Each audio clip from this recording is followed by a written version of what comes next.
Today we shall discuss the meaning and scope of public finance. And if we look at the concept, first actually we shall start with the definition. What is public finance all about? Public finance is the branch of economics that studies the taxing and spending activities of the government. So the keywords are it studies the taxation and spending activities of the government, how to tax and how to spend money. Okay, so in simple terms, it is the definition of public finance. And in fact, when we teach this subject to the students of economics, we discuss the difference between public finance and the private finance. And there is significant difference between these two. When we say public finance, it will sound like it is the finance of public, but it is not true actually. That's why no, it is a term which is a misnomer, because the fundamental issues are not financial, or that is basically not relating to simply money. And the problems that we discuss in public finance are the use of the real resources. So it is not confined to the money that we must be thinking, because whenever we talk about money or when we talk about finance, it basically people will simply understand that it is money. Okay? And so in public finance, we discuss the use of real resources. So it could be anything. It could be money, or it could be non-monetary resources also. And that is why it is different from the private finance. And when we talk about the private finance, we basically would discuss like how to maximize income and how to allocate this income on different heads so that we maximize our benefits. And the basic difference between public finance and private finance will be that that the private finance can go bankrupt. Okay? That means if you do not manage your money properly, you may go bankrupt. But it is usually believed that the public finance may not go bankrupt. It can go, but the chances are very, very less. Of course, we have heard about the sovereign debt crisis, where basically the government also goes bankrupt, but the chances are very less. Similarly, the principles that is used for the public finance would not be applicable for the private finance. Okay? Like how much borrowing is good for the government, that would be different from the private finance. If we think about the private individual or the single individuals, then the amount of borrowing probably would be much limited. And we may sometimes recommend that probably borrowing is not a good idea for the private individuals. But in case of the public finance, borrowing is a must. Okay? And that's why, of course, there would be difference in opinion that how much of borrowing is optimal or desirable for a country or for a state. There would be difference of opinion, and there are different theories also. But definitely in case of public finance, we say that borrowing is must. But in case of private individuals, borrowing would not be a good idea. So the Charbagh principles, okay, the Charbagh principle, that is Runam Krutta Grutam Pivate Javam Jivate Sukham Jivate, would not be a good principle for the individuals, but it is definitely a good principle for the public finance or for the government. So basically the definition here is that, okay, it is the branch of economics that studies the taxation and spending activities of the government, and it is not confined to only monetary resources, rather it studies the use of the real resources.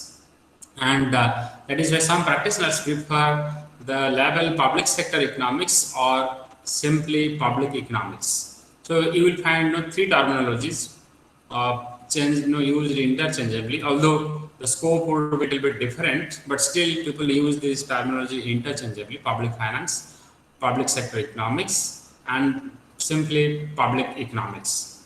But I should tell you actually the difference.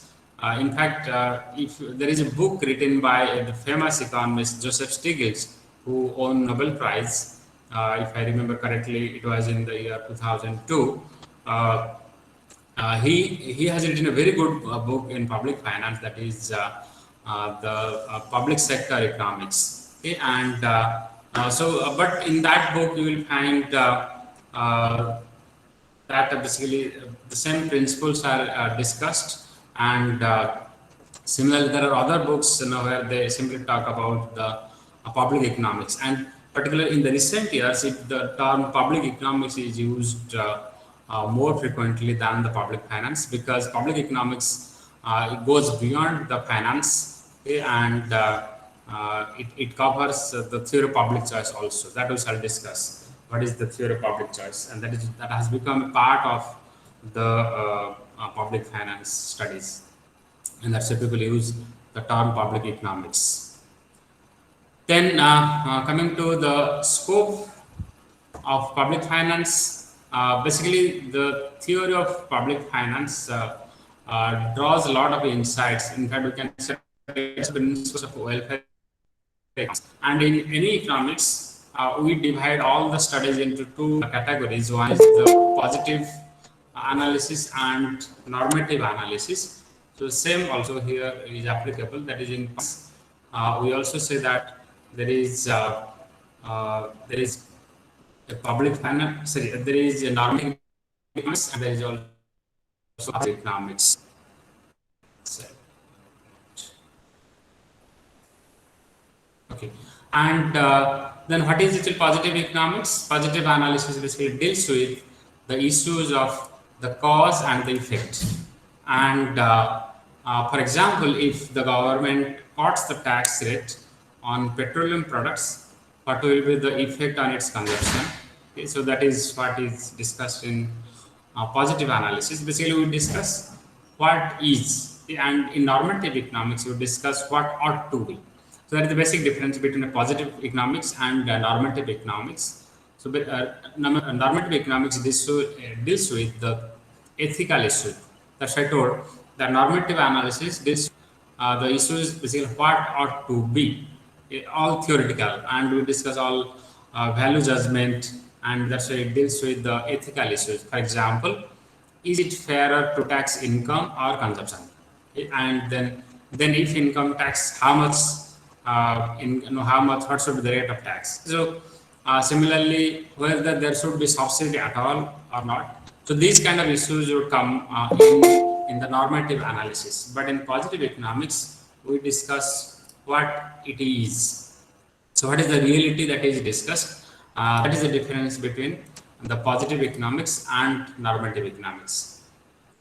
And we have taken the examples also that in positive economics, we discuss if the government cuts the tax rate on petroleum products, what will be the effect on its consumption? And in case of normative analysis, basically these are all theoretical things, and we discuss whether it is fairer to tax income or the consumption.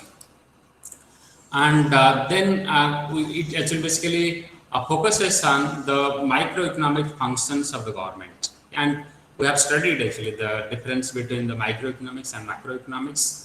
And in microeconomics, the principles are basically we discuss deal with the price, the quantity, and then we discuss the output that the quantity of output that should be produced, and how much factors of resources should be utilized for the production of that. So all these things are used in microeconomics.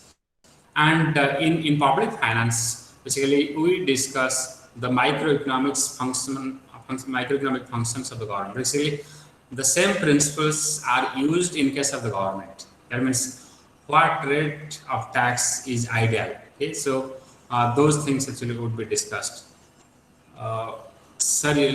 So I was telling that in public finance, we use the microeconomic principles for the government, like what would be the optimal rate of tax, and how much money should be spent, and then what would be the amount of subsidy, and then what all activities should be taken up by the government, and what all activities should not be taken up by the government, what are the reasons behind certain activities of the government. All those things are basically discussed in public finance. That's why we use the microeconomic principles to study the government in public finance.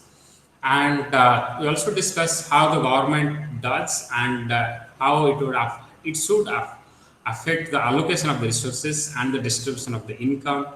And of course, the most part, the macroeconomic functions of the government are also studied here, and those are the use of taxation and spending and monetary policies to affect the overall level of employment, unemployment, and the prices level are covered in other fields also. So again, so both micro part and macro parts are there, and when we deal with the macroeconomics part, we discuss the unemployment, how the unemployment problem would be addressed, and all those things. So, but we use the microeconomic principles to study the functions of the government. And now coming to the methodological basis, like what all methodological approach is used to study public finance. Then we basically use the microeconomic theory principles, okay, to study the public finance, and it can also be viewed as the applied microeconomics, okay, and the normative framework of public finance is provided by the welfare economics. That's what I said. That's a lot of value judgment comes, and that part would be basically the normative part of the public finance. And the branch of economic theory concerned with the social desirability of alternative economic states. In fact, whether okay in welfare economics we discuss or we compare different situations, and we have to select which situation is better. Okay? Suppose we discuss whether implementing a project is a good thing or not. Okay? Or if there are two projects available with us, then whether project X is better than Y or not. So that's why in welfare economics, we discuss the social desirability of alternative economic states. Similarly, whether GST would be better than the value-added tax. Okay? And if GST, then what kind of GST would be a better scenario? So those scenarios can be discussed in public finance, but these are also discussed in welfare economics, and we compare alternative economic states. And here also we focus on the conditions under which the allocation of resources in an economy is Pareto efficient. And remember, whenever any economic student or any economics teacher talks about efficiency, we refer to the word Pareto efficiency. Now, what is the Pareto efficiency? Pareto efficiency actually basically, if you go by the technical definition, basically it says that it is an allocation, and it has been made such that the only way to make one person better off is to make another person worse off. And in fact, if I give you the technical definition that is used by the economic students, it would be that the resources are allocated in such a manner that no one can be made better off without making somebody else worse off. Okay? And there are two assumptions also taken here. We assume that given the factor endowment, given the resource endowment and technology, the factors are allocated in such a manner that no one can be made better off without making somebody else worse off. So if you think about the government, that means the government has limited resources. Okay? That is given the endowment of resources and the technology. Okay? Why we are assuming technology? Because if you go, if you alternate the scenario, okay, things would change. Your resource endowment itself would increase. Similarly, if the technology improves, with less cost, you can definitely make the situation better off. Okay, so we assume that given the resource endowment and technology, now we are allocating the resources in such a manner that there is no scope to improve anybody's situation, okay, unless you make somebody else worse off. Okay? So that is basically the Pareto efficiency. And again, if I repeat the definition, given the resource endowment and technology, the resources are allocated in such a manner that no one can be made better off without making somebody else worse off. So that is actually Pareto efficiency. And in economics, whenever we talk about efficiency, we refer to that. Okay? So Suppose, no, in fact, that is an idealistic situation anyone assumes. We can take an example. In petrol, when I was discussing environmental economics, I had discussed this. But again, to repeat, now suppose government is going to implement some project. Okay, then suppose, we are going to implement a project where government has to acquire the land. Okay, and in that case, what you are doing is basically you are displacing some people, and in the name of public interest, and that's how some industry can be set up. Now, in such a situation, what is happening? Now, some section of the society are basically worse off.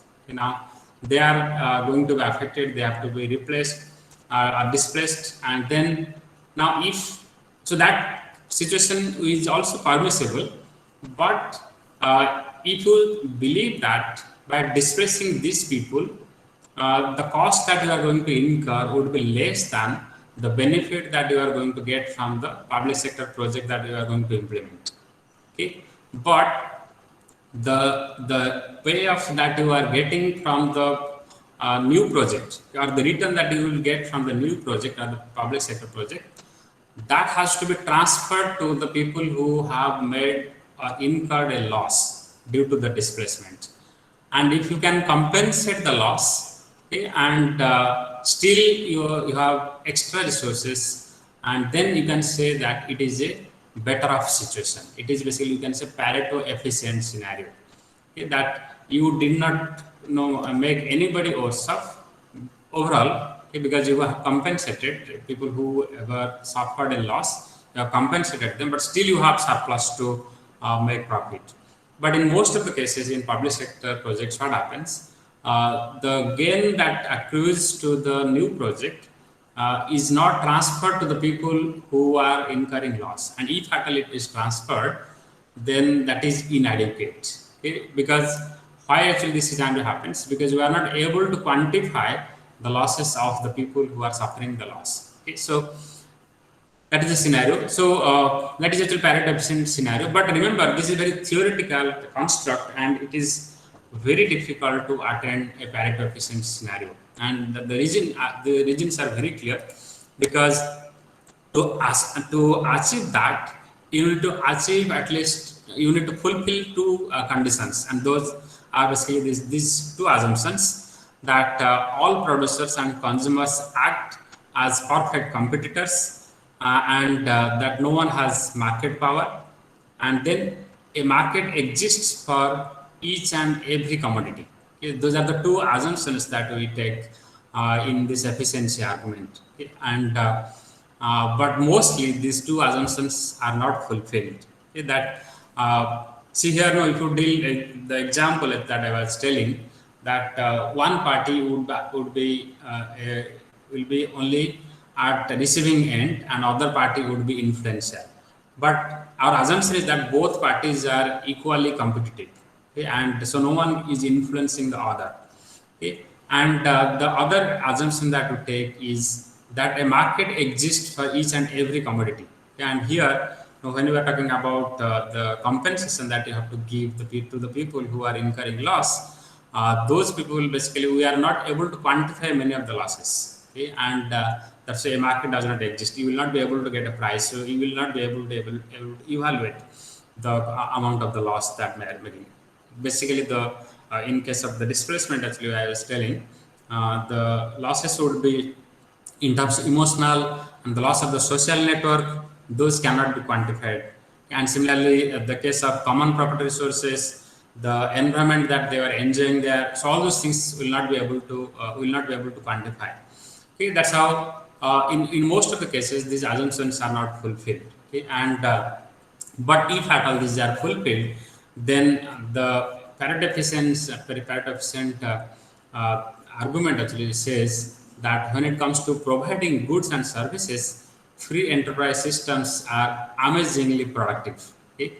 In fact, in economics, we also call this as first fundamental theorem of welfare economics. Okay? That a competitive market ensures the most efficient allocation. Okay? If the market is competitive, then you don't have to do anything. The market can take care itself, and role of government is not at all required. Okay, so that is actually that is the conclusion or the inference that you can draw from this. Okay, but unfortunately, these assumptions are not fulfilled. Okay, so now suppose for the moment that these two assumptions are satisfied, then the question will emerge that does the government have any role to play in the economy? If at all these assumptions are fulfilled, then whether there is any role of government at all in an economy, and then only a very small government that protects property rights and provides law and order would seem appropriate. That means you can say that yes, government would be there, but government would be there only to provide the public goods, and those are basically the basic rules of the government should be there, and those are basically protecting the people from the external aggression, basically providing the defense services and providing the police services, basically maintaining law and order, and third would be protecting the property rights. Okay?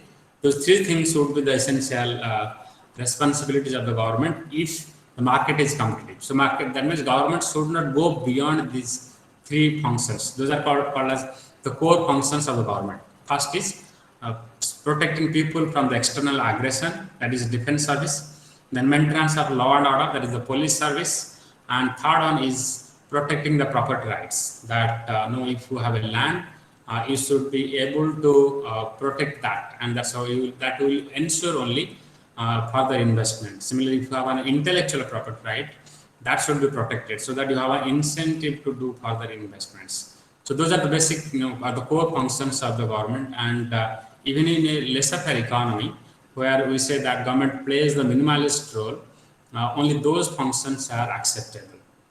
But any other role beyond these three are not acceptable.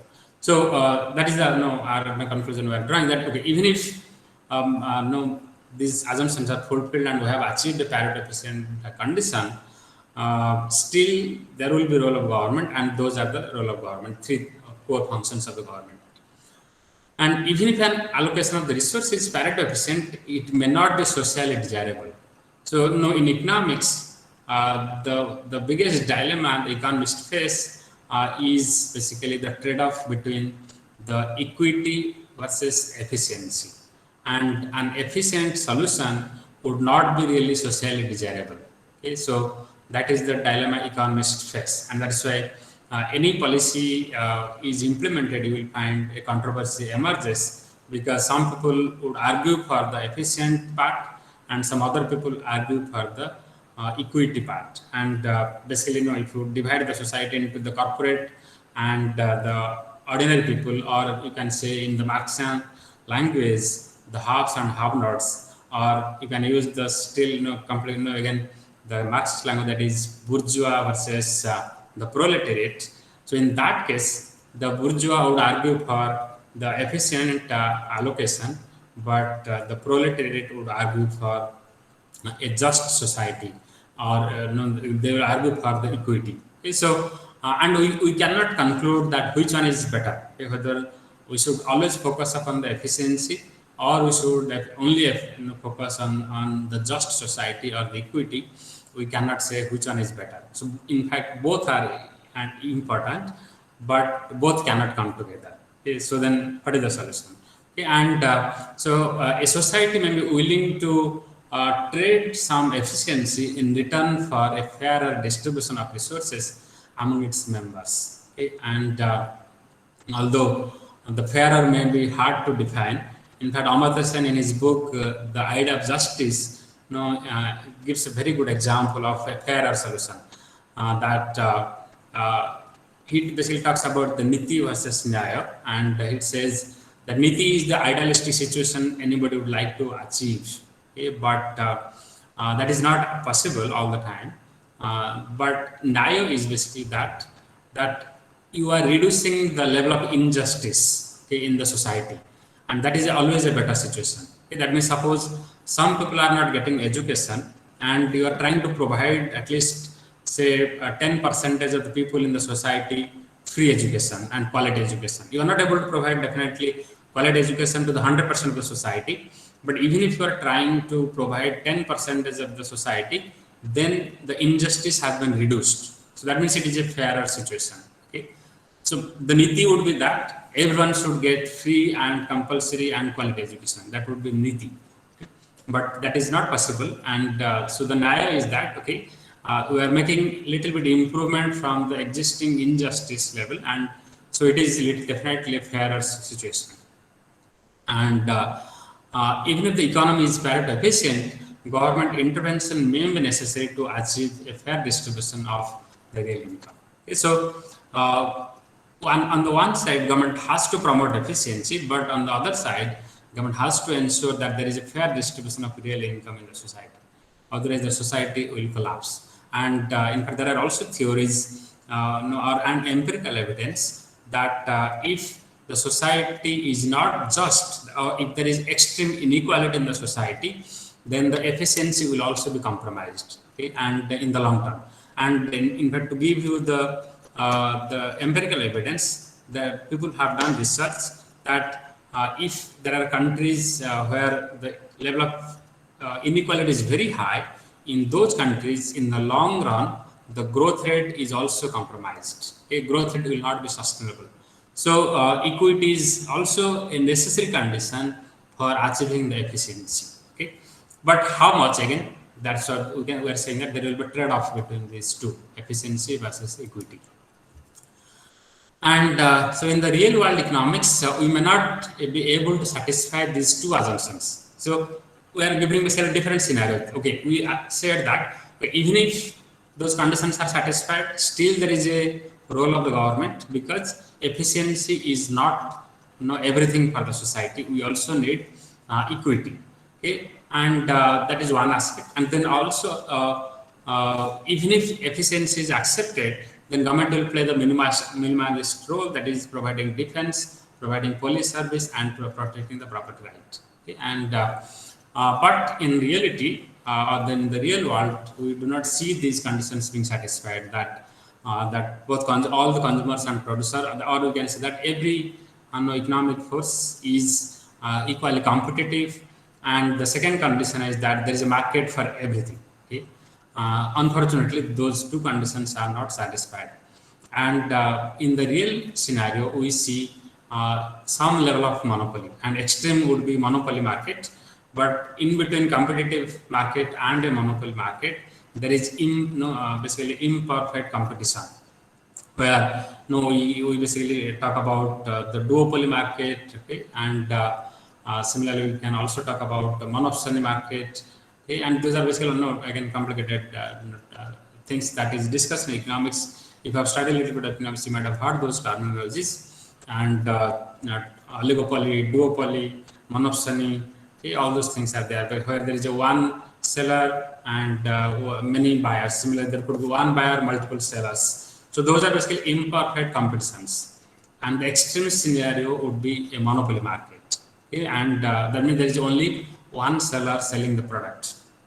And but the other side will be that monopoly. That means there is only one buyer, but there are many sellers. Okay? So that could be also a scenario. And in fact, I can give that example also. In fact, in rural areas, if you see particularly in the KBK region or in the interior regions, the many people produce a lot of products, and there is only one buyer who purchases all those things. And the best example would be in case of Ayurvedic products. Many forest products are used as the ingredients for making Ayurvedic medicine, and you'll find the forest dwellers collect all those things, harida, bahada, and amla, and so many other things. And when they come to the market, there will be only one buyer to purchase all these things. So what happens? The forest dwellers who come to the market with all these products would be able to sell only at a very, very low price, and they do not get real price. And on the other hand, the buyer who is buying things would be selling at a very high price, okay, to the people who make medicine. So that could be a monopoly market. On the other hand, monopoly is that when there is only one seller and there are many buyers, that is a monopoly market. In a monopoly market, what happens? We find the prices are very high and the quantity that is produced in the market is very, very low. Okay, so that is the problem with monopoly. But in a competitive market, what happens? Prices are low and output is very high. Okay, so that is basically the difference between monopoly market and a competitive market. And even if there is a market, okay, then okay, other than this market conditions, we also see that there are certain commodities for which there is no market at all. An example would be clean air. In fact, for last couple of days, I have been thinking about basically writing something on this Durga Puja. I give the example in my environmental economics class that now, of course, this year there will be limited Durga Puja, but then when we make the idols of Goddess Durga, we basically immerse them in water, and then water gets polluted. Now, is there a market for the water? Probably yes, you can say there is a market for the bottled water. Okay? But what about the price of the Mahanadi water? So when we are polluting somebody. Similarly, what about the market for the atmosphere? And similarly, there are many commodities for which the market simply does not exist. And so in that case, the efficiency cannot be achieved. Okay, and that's why we see basically that there is a pollution. Okay, and similarly, there are many other examples we can take where the market simply does not exist, and that leads to a market failure. And wherever there is a market failure, government has to come forward to rescue the people and to provide a better scenario.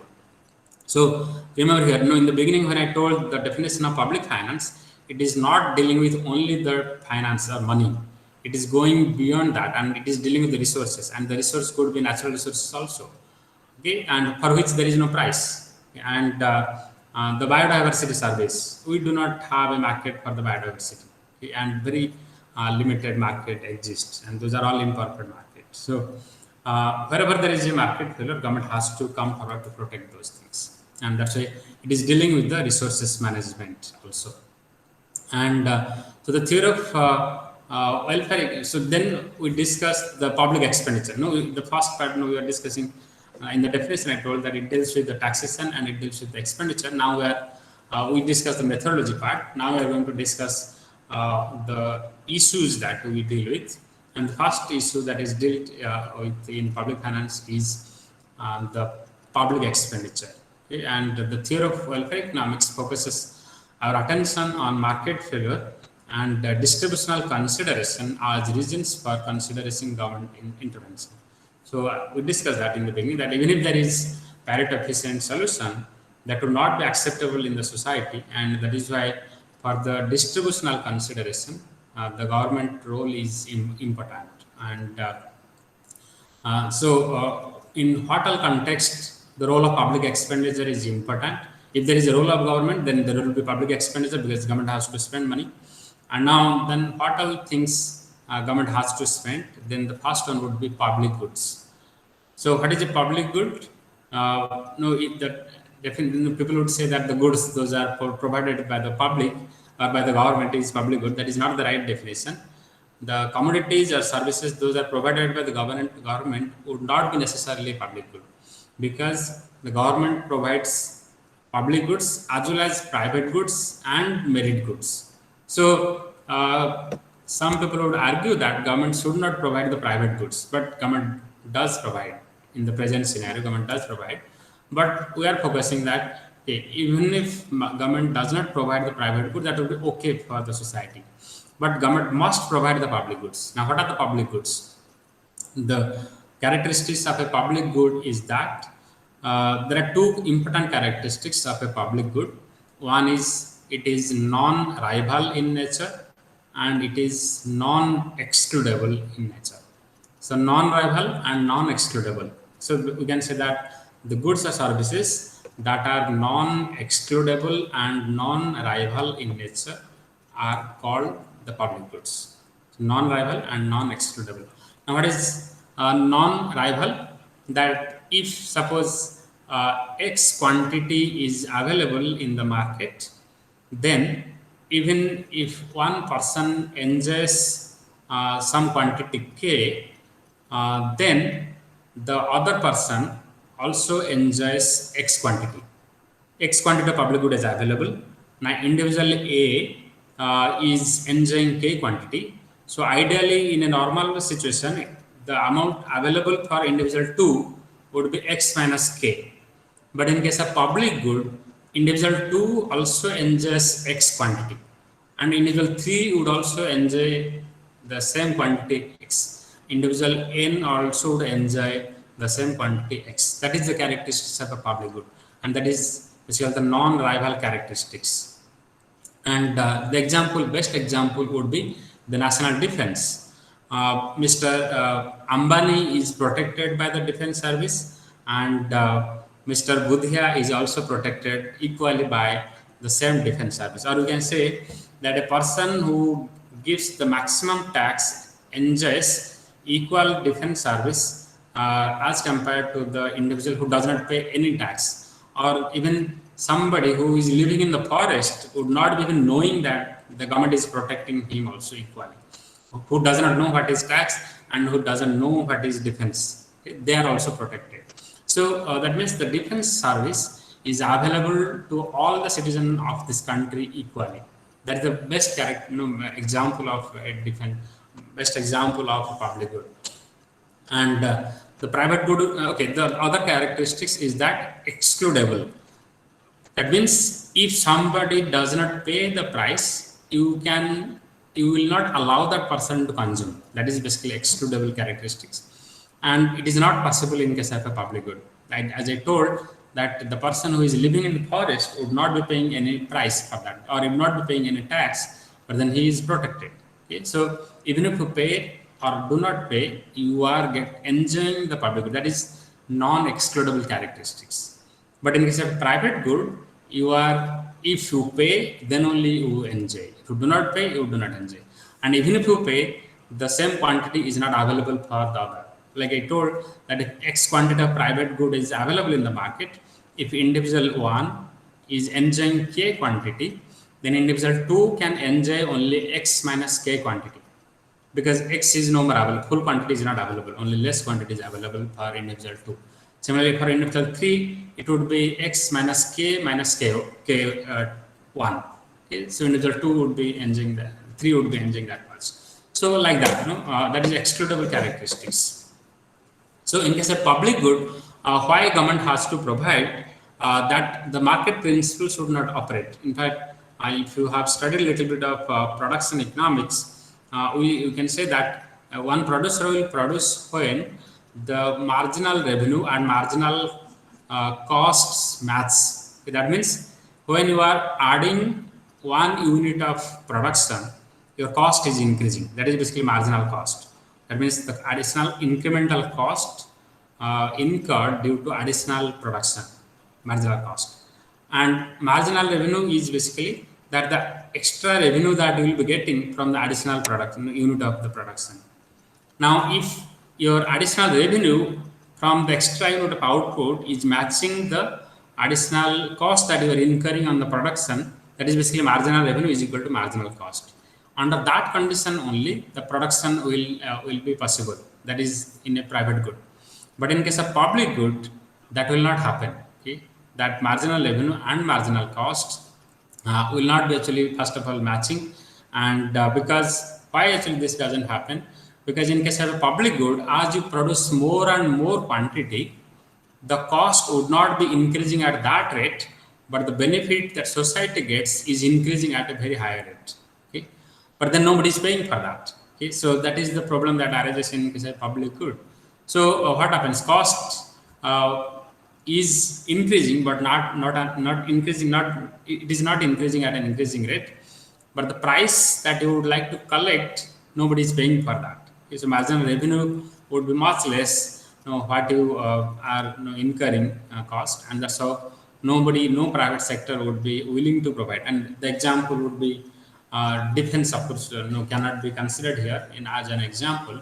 If you take the example of the railways, okay, it is a very good example of the natural monopoly, and that is why government is still retaining that. But now government is going to sell part of it, because they are trying to basically divide the goods into pieces, and that's how they can sell it.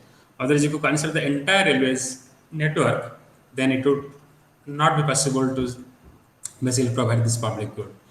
Okay, so since there is a mismatch between this marginal revenue and marginal cost, or similarly average revenue and average cost, basically the producer should be able to recover the cost, and in that case, basically your average revenue should be higher than the average cost. But in case of public good, if you look at the ideal size of the public good, then your average revenue that you will be getting from the ideal size of the public good would be much less than the average cost that would be incurring. So then there is a net loss to the producer. So in that case, nobody will come forward to produce. Okay, and when the quantity is small, the cost would be much higher. Okay, only when you produce in a large quantity, then only cost would decline. That is why the initial investment should be prohibitive in nature, and that's when again private sector would not come forward to do the investment. Okay, so then comes externality issues. There are many goods or services where the externality problem arises. And what is externality? Externality is basically a situation where one party, or you can say the one economic agent, affects the economic activity of another economic agent without coming into the price mechanism or the market forces. That is called externality. That means if there are two individuals, Mr. A and Mr. B, now Mr. A is doing something, and Mr. B is getting affected by the activities of Mr. A, and for which Mr. B is not paying anything, okay, for that. And this effect could be positive as well as negative. Suppose A is doing something, B is not doing anything, but B is benefiting out of A's activity. That would be positive externality. And the negative externality would be that A is doing something, B is not doing anything, but B is negatively affected, okay, by A's activities. And the first one would be the example that is given is in textbook is the park and the apiary. That means somebody is doing beekeeping. Suppose B is doing beekeeping, and A is doing a beautiful, is having a beautiful garden. So a lot of flowers have grown, and B is doing, individual B is doing beekeeping or apiary, and so all the honey bees go to the garden of Mr. A, and they collect the honey, and B is making a lot of profit out of this. So that is positive externality. Okay, and then the negative externality would be that A is doing production, steel production, and B is suppose a fisherman, and then the water that is getting polluted by industrialist A, and due to this, Mr. B's fish catch is reducing because water has got polluted. So that is negative externality. So in such a case, the optimal production cannot happen, okay, because the production who is getting negatively affected, or in case of negative externality, there could be overproduction. Okay, that if, when the industrialist produces steel, we see that the industrialist has produced too much of output because he or she has not looked at the cost that is borne by individual B. Okay, and that's how he has produced too much of steel. Similarly, in case of positive externality, the market will produce less quantity. Take the example of education. Now, education for all is a good thing. Okay, it will have a lot of positive externalities, but the people who provide education do not realize this. So, for example, if you allow the market to provide education, they would provide education only to the rich people who can afford a very high price. Okay, but that would not be a desirable situation for the society, because the education has maximum return, and in fact, for your information, there are empirical studies which say that the elementary education has the highest social return compared to the higher education, because higher education has more private return. On the other hand, elementary education has higher social return. That is why it has a lot of positive externality, and that is why government is providing this free and compulsory education to the children up to the age of 14, 6 to 14. And if you allow the market, then it will not operate. It will not provide the optimal quantity. So both in case of positive externality as well as a negative externality, the optimal quantity would not be provided. That is why role of government is important. Government intervention is required. Now coming to social insurance. Now in the competitive market, in the Pareto optimal argument, we assume that everyone is equally competitive. This is not true. Okay, there are some people who will not be able to really compete because their initial endowment is different. Okay? And initial endowment is different. When I say initial endowment is different, that implies that that endowment will be in different terms. It would be land that you inherit, the intellectual knowledge that you inherit from your parents, the social networks that you inherit from your parents or from the society. Those are not simply equal. Okay? And in such a case, if your initial endowment is not equal, then how do you expect the equal outcome from the people? And in fact, in this case, we should all know the definition of the merit. Okay? When we say that somebody is efficient, somebody is really merit, we should know that the merit is an outcome of your circumstances. Depending on your initial endowment, your output would be different. There are some people who inherit the social capital, who inherit a lot of intellectual capital. Somebody, the likelihood of a professor's son or daughter becoming illiterate or a fool is very, very less. Because he or she would inherit a lot of knowledge capital. Okay? And so definitely he would be in a much better position. Say similarly in India, the people who are born in political families, they inherit a lot of political capital. Okay? And you cannot rule out that advantage some people enjoy. But similarly, the social network, the son of a bureaucrat enjoys a lot of advantage. Okay? Because his father is an IAS officer. So wherever you go, the district collector can make another phone to another collector, and everything can be provided there. Okay? So similarly, where you will study, in which school or college you will study, some people will not have even the information. So basically, that's how you can take all the things together, and you can say that the initial endowment is different for different people. And in such a case, people cannot compete with others. So competitiveness argument is actually gone, compromised. And in that case, so the outcome would be completely different. So in such a case, we need to intervene, and that is done by the government through social insurance. Okay, and that could be supporting some people through subsidy, and similarly providing old age pension, providing pension to the farmers or the widow people. This could be basically in these functions are coming from that region. Okay? Social insurance, and this is a very broad concept we can use for this. Then comes income distribution, redistribution. Again, we know that that some people earn more income than the others.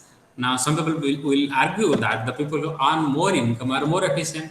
That is why they earn so much, and that is why, say, the richest, and you might be knowing the income distribution pattern. The Oxfam report says that hardly 55 to 60 people, richest people of the planet, own half of the world's wealth. So can we say that those people who own so much of wealth are that productive compared to the other people? Probably it is not. Okay? And sometimes people misappropriate their monopoly power and take advantage of different things. They do not pay the ways that the laborers should get, and that's how they make profit. And they compromise the regulations of the society, and that's how they have achieved this much. Okay, and in such a situation, we need to transfer this from the rich to the poor. And I have already told you that in a society where the inequality is extreme, that would also compromise the growth rate in the long term. Okay, that is why we need the role of the government. But remember, there is also a caveat, okay, that like the market fails, the government can also fail. And why the government can equally fail? But there are many examples also that why the government is not able to provide the most efficient goods and services. The primary reason would be that government does too many things, okay? And that is why government cannot manage everything. I told you that government ideally should provide only the public goods and merit goods. government should not provide private goods. For example, production of steel. Market can produce steel. Why should government produce steel? Okay. So that is a that is a private good. In the past, government has produced cloths. That is not required at all. Cloths can be produced by the market. We have the OTM, Orissa textile mills, and similarly, there are many other commodities which can be produced by the market. Government should not produce this. So too much of activity reduces the efficiency of the government and also government fails. And the other reason is also that we always believe that government knows everything. Okay? And that is a very wrong hypothesis. And remember, every individual, like the market has limited knowledge. Similarly, the government also has limited knowledge or imperfect information. So you would not be able to manage everything. If you do not have perfect information, then you would not be able to regulate that properly. So it is better to reduce the size of the government and so that you manage things efficiently and also believe in specialization. You see, now the bureaucrats now are transferred to any position. Today you are in agriculture department, tomorrow you are going to handle education, tomorrow next day you are going to handle insurance regulator, next day you will be handling some other sector. So how is it possible? Next day you will be handling other department. So it's not simply possible. Some individual have some expertise, and that's why you'll be able to handle only limited things, and that also causes the failure. If you do not have information, expertise, then naturally the government will fail. But no, there are again complicated issues that why this happens. These are again political economy issues. But anyway, so there is a caution that we are giving that okay, government needs to do a lot of things, but we cannot expect that government will do everything in the most efficient manner because the government is omniscient and omnipotent and omnipresent. So it is simply not possible, and that's why government can fail. And there are also enough literature to say that where government does better, where government fails, and these are all sector specific also. In fact, all the things that we discussed, people have done a lot of empirical research and they have concluded that okay, government does efficiently in this sector, but on the other hand, government does inefficiently in this other sector. Okay, so that is basically the tax, the expenditure, and then comes the theory of taxation that is also discussed in public finance, and the theory of taxation basically explores how taxes should be levied to enhance economic efficiency and to promote a fair distribution of income. Okay?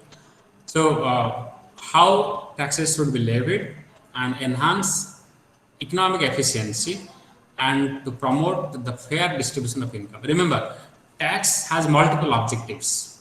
One of them is to mobilize revenue for the government, but there are many other objectives. Tax is also used for regulating certain things. In fact, there are many judicial cases on this. Basically, when government imposes a tax, some people go to court, okay, and that is questioned in the court.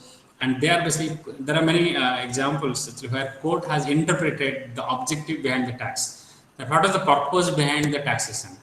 Government will say that okay, we are imposing the tax to mobilize revenue, but then the corporate sector, who is basically trying to evade this tax, would argue that no, government is trying to regulate us, okay, and the regulatory authority is not available with a particular level of government. In fact, why I'm giving this example, actually, government of Odisha had sometimes imposed a tax on the mineral bearing areas, basically for the development of the locality.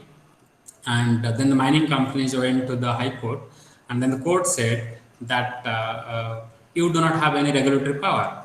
And because the state had basically argued that no, we are trying to maximize revenue so that money would be spent for the development of the locality of the mining area.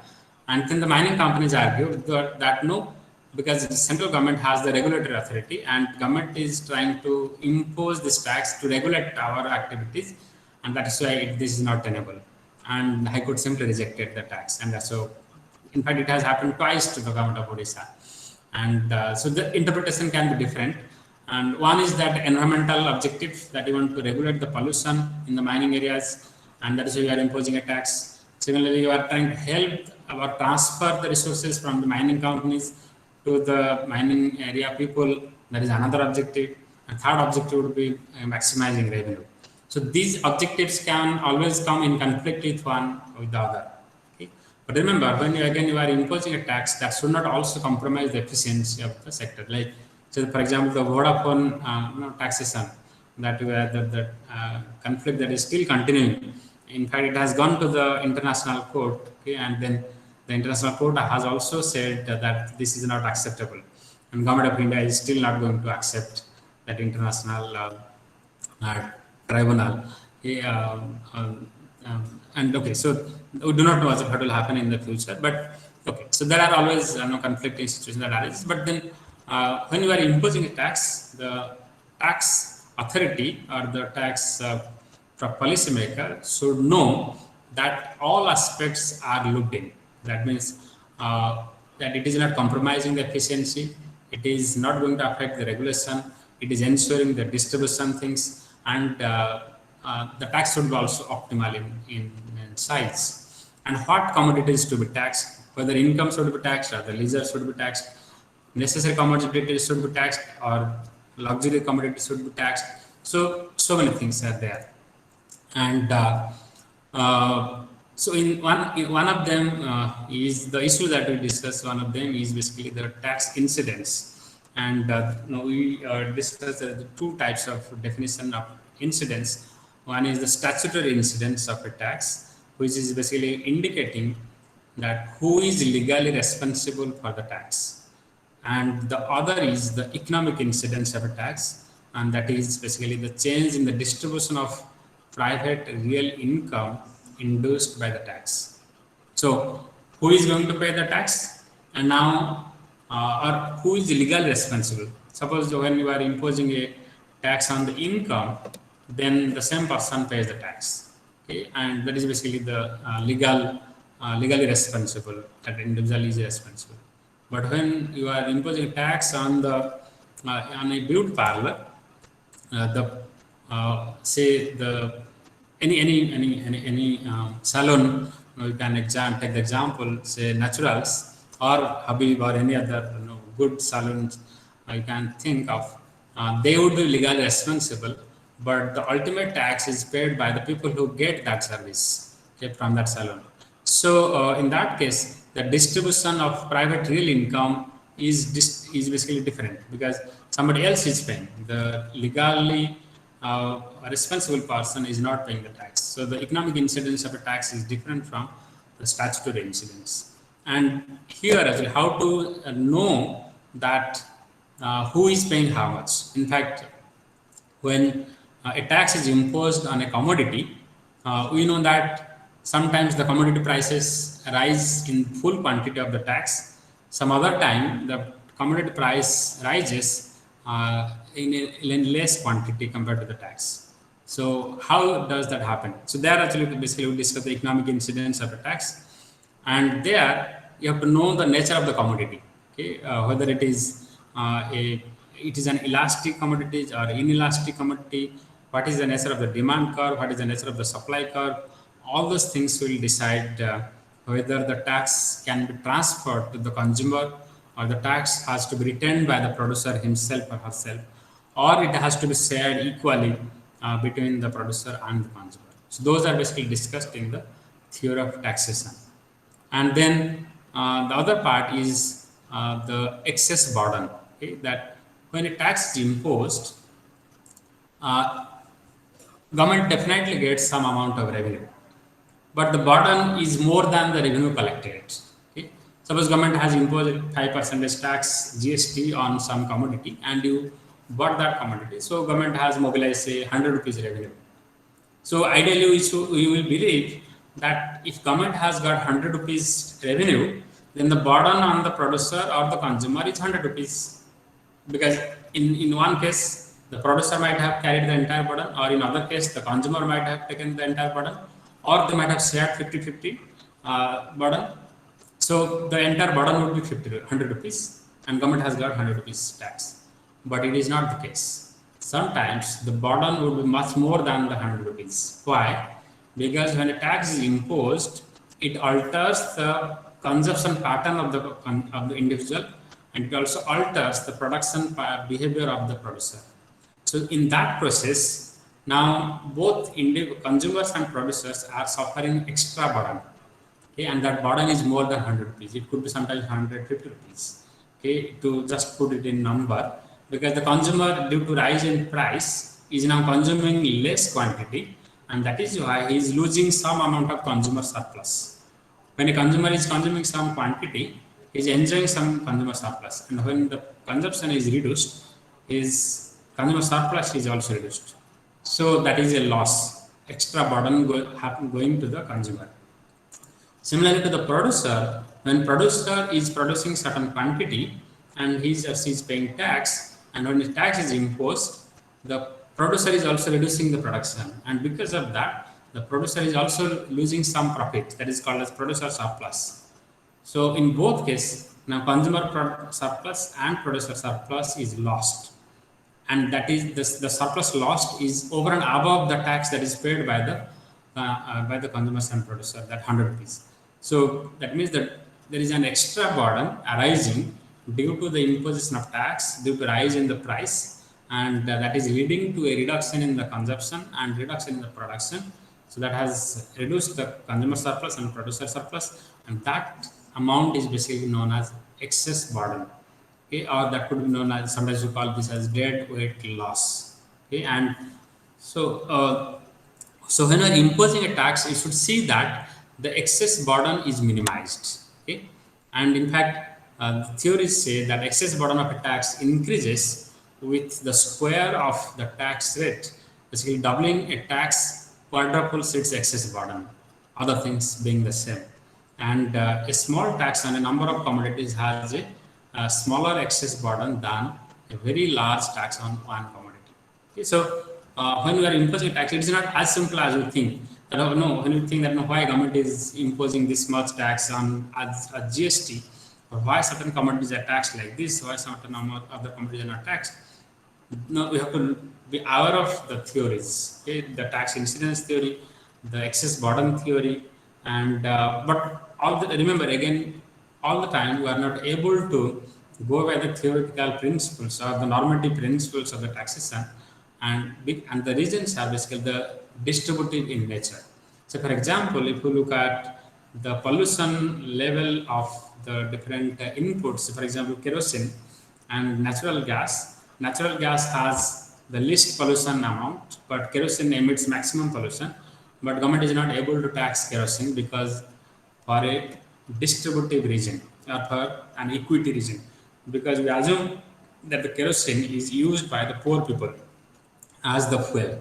So if you tax kerosene, then the poor people will be affected. So you are not able to use the Pareto efficient taxation principle in case of the fuels, and rather your taxation principle is following the equity objectives.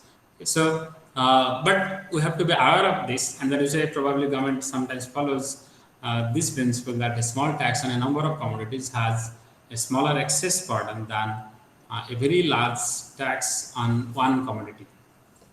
So, okay, there are many other things that we will be discussing, optimal tax and all that. I think I will stop here.